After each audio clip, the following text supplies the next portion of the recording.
Hey,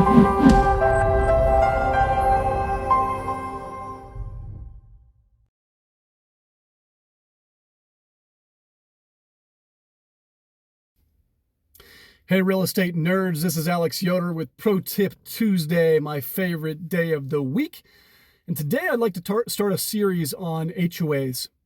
There are so many questions and there's so much confusion around HOAs. And I'm going to get into, in later episodes, I'll get into what an HOA is actually doing and what an HOA management company is actually doing and sort of breaking those things apart. But today what I'd like to do is talk about sort of lease enforcement and lease provisions as it pertains to HOA regulations and how that kind of relationship should work when you're looking at your lease and sort of the way you want to structure your lease with your tenant. Now, what I'm about to say in this video is somewhat controversial. There are definitely different views on how to handle HOA regulations in your contract. And there's not necessarily a best way. I'm just going to simply inject a little bit of my opinion as an experienced property manager and give you an idea of sort of the way that I think to keep it as simple as possible and to not cause too much brain damage or too much unnecessary work.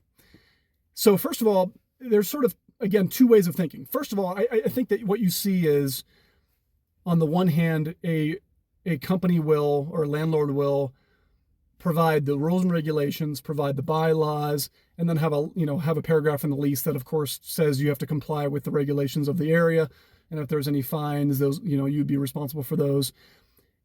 But they're kind of going really into providing all of the documents and having the tenant initial every page and sign off that they read everything. The adverse way of thinking would be to simply have language in the lease that says they're required to comply with the regulations, that they would be subject to any fines if they did not follow the regulations, and then they'll put the ball in their court for obtaining a copy of those regulations. That is that's the recommended path that I would suggest you go with. Because if you go with option A, first of all, the bylaws and the rules and regulations are very much a living document. Okay, so what they signed and what they read today is going to be different than tomorrow. So what they signed today is not going to be the same document when there's an actual issue that occurs. Those change usually every year or on a semi-regular basis. So I'm holding them to this when this isn't even what is being technically enforced at the time that any kind of a violation occurs. Second of all, it's a huge amount of legwork to track and make sure you have the most up-to-date records and all of this kind of stuff and keep that on the file, when frankly, most tenants don't even read them. They may be signing, but what good does that actually do if they're not actually reading them? The intent of making them sign is to give you, I guess, a little bit more teeth if an issue happens, but certainly, hopefully they'll read it so they'll actually comply with those rules. In my experience, you don't need that extra teeth. The paragraph in the lease suffices. And the paragraph that says it's their obligation to get a copy of those regulations suffices.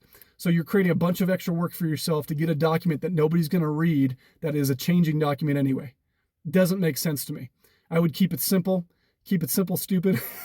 I tell that to myself often. Keep it simple. Get a good lease paragraph. Have your attorney help you draft that up and roll that way. So that is my tip for today. And again, we're going to continue on this conversation about HOAs, and hopefully I can provide a little bit of clarity and a little bit of advice and direction as we're navigating that. So that is all for today. Alex Yoder, Dorman Real Estate Management Pro Tip Tuesday. We'll see you next week. Goodbye.